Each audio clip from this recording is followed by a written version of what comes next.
تو قاضی صاحب نے کہا نہیں حضور، اس طرح کو تو نہیں کہتے، لیکن الحمدللہ ہمارا گاؤں خوشحال ہے، کوئی بھی ایسا آدمی نہیں جو دو وقت کی روٹی نہ کھا سکے اور اچھے کپڑے نہ پہن سکے، تمام لوگ خوشحالی کی زندگی گزار رہے ہیں، اور ان سب کے پیچھے ہمارے گاؤں کے سرپنچ کی محنت کا صلہ ہے۔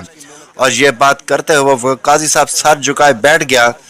سلطان صلاح الدین ایوبی رحمۃ اللہ علیہ ایک عقل مند اور دور اندیش انسان تھے۔ قاضی صاحب کی پریشانی کو دیکھ کر سلطان صلاح الدین ایوبی رحمۃ اللہ علیہ سمجھ گئے کہ قاضی صاحب کو کوئی نہ کوئی بات پریشان کر رہی ہے۔ سلطان صلاح الدین ایوبی رحمۃ اللہ علیہ نے قاضی صاحب سے مخاطب ہوئے اور کہا، قاضی صاحب آپ نے ہماری مہمان نوازی کی، ہمیں بہت اچھا لگا، لیکن اگر آپ ہمیں اپنی پریشانی کے بارے میں بتا دیں تو ہمیں اور بھی اچھا لگے گا۔ تو قاضی صاحب نے سلطان صلاح الدین ایوبی رحمۃ اللہ علیہ کو سارے قصے کے بارے میں بتایا اور کہا کہ جس سرپنچ نے ساری زندگی ہمارے گاؤں کے لیے وقف کر دی، اس گاؤں کے لوگوں نے اس کی بیٹی کی عزت کو داغدار کر دیا، لیکن مجرم کا کسی کو پتہ نہیں چل سکا۔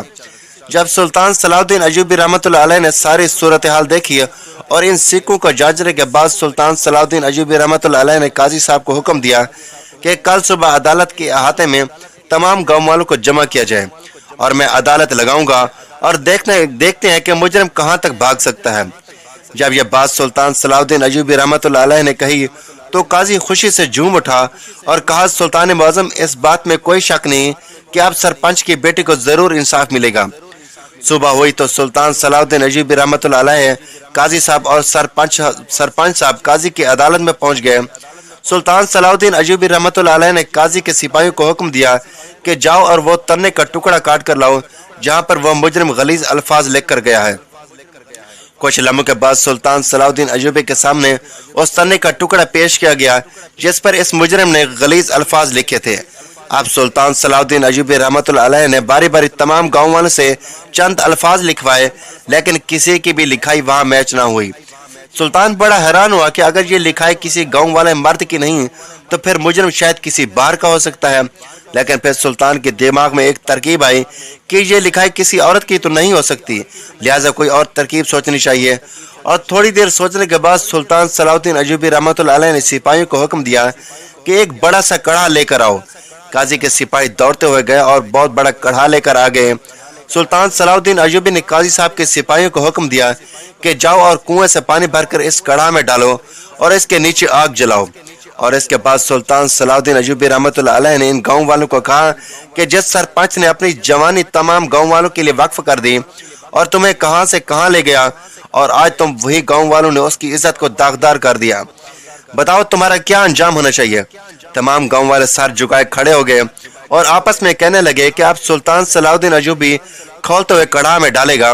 اور ہمیں عبرت کا نشان بنائے گا، اور آپس میں کہنے لگے کہ ہم اسی کے لائق ہیں۔ سرپنچ نے اپنی زندگی ہمارے لیے وقف کی، ہم اس کی بیٹی کی عزت کی حفاظت نہ کر سکیں۔ اور اسی طرح تمام گاؤں والے آپس میں ایک دوسرے کو کوس رہے تھے۔ پھر سلطان صلاح الدین ایوبی رحمۃ اللہ علیہ نے وہی سونے کے سکے اٹھائے اور اس کڑھا میں ڈالے اور اس کھولتے ہوئے پانی کو بڑے غور سے دیکھنے لگا۔ جب یہ گاؤں والوں نے منظر دیکھا تو بڑے حیران ہوئے کہ سلطان صلاح الدین ایوبی کیا کرنا چاہتا ہے،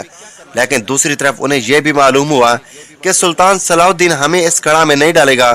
اب سلطان صلاح الدین ایوبی رحمۃ اللہ علیہ نے قاضی صاحب کو کہا، قاضی صاحب اس گاؤں میں کتنے قصاب گوشت فروخت کرتے ہیں؟ تو قاضی صاحب نے کہا، سلطان معظم 2 قصاب ہیں، ان میں ایک تو بہت بوڑھا ہے اور دوسرا جس نے 2 سال پہلے یہ قصاب کا کام شروع کیا ہے، اس کا نام نظام الدین ہے، جبکہ اس بوڑھے کا نام ریاض ہے۔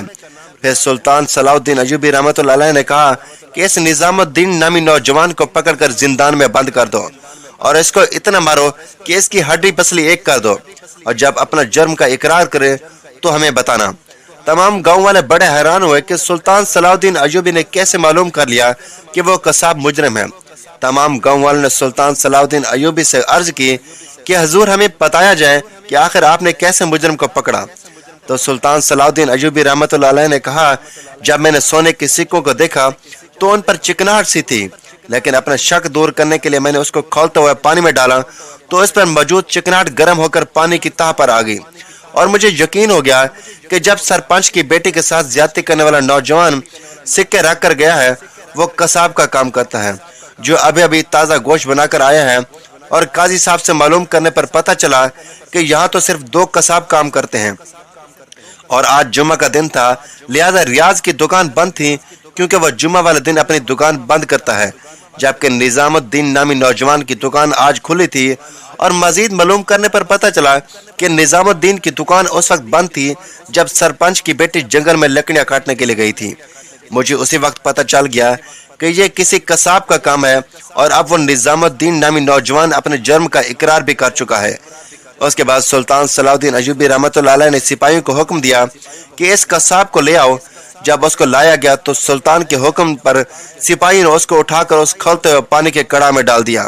اور وہی وہ تڑپ تڑپ کر مر گیا، اور اس کے بعد اس کی لاش کو جنگلی جانور کے آگے ڈال دیا گیا۔ اور پھر سلطان صلاح الدین ایوبی نے کہا کہ اس کا انجام دوسروں کے لیے نصیحت ہونی چاہیے، اور اس کے بعد سلطان صلاح الدین ایوبی رحمۃ اللہ علیہ نے گاؤں کے سرپنچ کو حکم دیا